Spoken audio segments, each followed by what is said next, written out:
Hello, class. I'm Oscar, and today my group is presenting Tokyo City, Japan in our report today.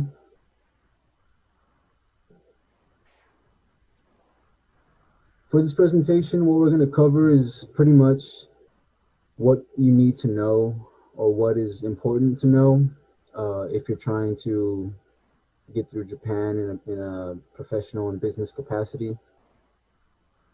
Before we start on that, we're going to have a preview of what Tokyo City, Japan is like.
As you can imagine, travel overseas is now a little more difficult with extra layers of precautions due to COVID-19. You will need proof of negative results for COVID-19 at least 72 hours prior to arrival. On another note, currency exchanges can be made at airport kiosks, but these kiosks will try to exchange for at a profit. So a bank teller would be a better option if you want to avoid all that mess. And now I would like to hand it off to the next segment to my partner Samuel. Hello, my name is Samuel Gorosa, and I will be talking over meeting etiquette and negotiation styles. So meeting etiquette would be black or dark blue formal suits. The way you greet someone is 3 feet apart, but in our case for COVID, more like 6, followed by a hello with a good morning or good afternoon, then slow bow of the head. Japanese take body language very serious, so it's more like a sign of respect than anything else. If you do not know a rule, wait for your business partner to tell you. Be patient and be respectful. Exchanging business cards would be treat the card like you're receiving a piece of that person. Show respect by grabbing it with both hands. Confirm that you can pronounce the name correctly on the card. And keep card in appropriate case, not just like in your pocket or your wallet, more like a briefcase, more of that nature.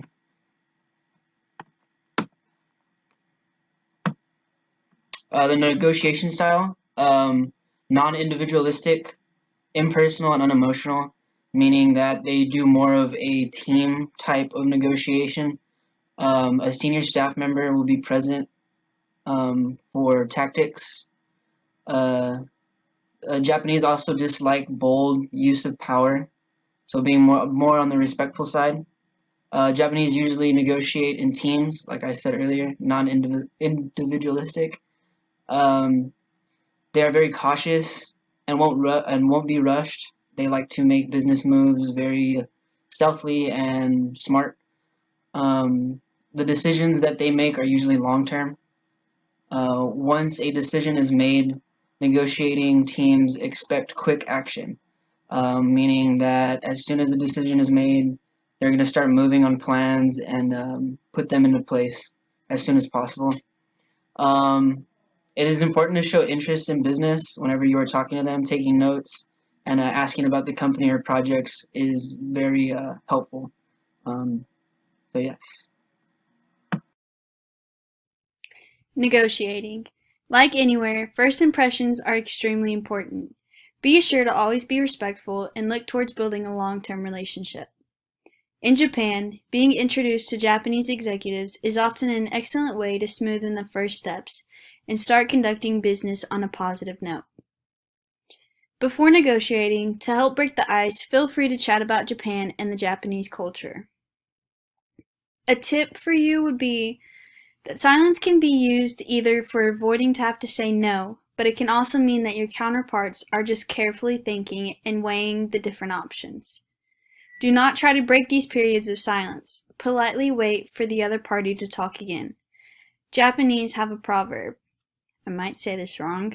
Iwanu gahana, that can be translated as a mouth causes problems. So always be sure not to say too much and always be respectful. My slide is over the social aspects of business in Japan. One of the first impressions at a Japanese business dinner is how you present yourself. Second, never reveal too much of your personal life. Third, when using chopsticks, it is very important that you use it their particular way to hold them and to lay them down when not in use. Fourth, also very important is to cover up any tattoos or piercings you may have. Fifth, always remember to let your superior take the first bite.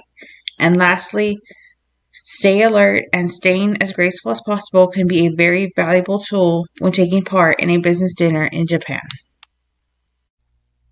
Hello, I'm Sebastian Flores, and I'm going to be talking about a few other things to keep in mind when traveling and doing business to Japan. I know my teammates have covered in depth for very specific situations like meeting etiquette, as well as with today's pandemic.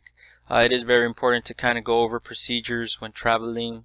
Uh, abroad, and the guidelines that coronavirus or COVID-19 has pretty much created for us for some time now. Just being aware of what's expected, can make your life easier when traveling pretty much anywhere right now, not just Japan. But I do have a few other minor details that can possibly help, and they pretty much talk about most scenarios. So, verbal agreements over written agreements. The Japanese are actually more inclined into favoring, you know, uh, just that verbal agreement versus, having that contract signed. So when actually doing business with Japanese or in Japan, just keep in mind that, you should take into consideration their verbal agreements, take their word for it kind of thing. Of course, legally you do have to create some sort of contract that binds, the two parties, but, don't make that the priority. Take their verbal agreement into consideration, uh, get the deal closed, or, you know, get what you need to do done, and then worry about signing contracts or whatnot. It's just the way they like things, very similar to their presentation style, or at least preferred style. They prefer, that more of an inviting presentation, not that forced presentation or pressured. They prefer gentle, uh, presentations. Just make sure, you're not the guy that's, oh, you need to come with us, you need to become our client, you need us to do this. Be more of an inviting, this is why, it'd be great for us to partner. We would like for you to, become a client or do business with us, whatever it is, right? Just be more inviting versus, you know, I guess pressuring and almost threatening people into doing business with you, right? Now, one thing that uh, they do ask, it's pretty common. I know in the U.S. it's actually very common. That's why we all have resumes. Uh, it's they're very interested in professional backgrounds. So instead of being blindsided, just be prepared. At least you know professional background and context to the business meeting or the business whatever it is that you're doing, right? Just always keep in mind, it's always good to answer accurately, and not all over the place, and always answer to the point kind of thing. So just keeping that in mind can actually make you look a little bit more prepared, more wanting whatever business you have to offer or to uh, need, right? Another thing they do, in Japan, in their culture, they actually have a very strict sitting arrangement. I think they've covered it, at least in waiting to see where you sit. The thing is, with this seating arrangement, it's one of those things where it just depends on the ranking of the person there, their hierarchy. Usually it goes by seniority, and usually the highest ranking person in the meeting, or dinner table, or whatever it is, always sits pretty much at the head of the table, and then the second ranking sits across from him, and then it kind of jumps back to the third and jumps back forth. So pretty much, if you're invited to do business in Japan, you're more than likely going to be seated pretty far from the highest ranking person. It just depends on the layout of the table too. Thank you.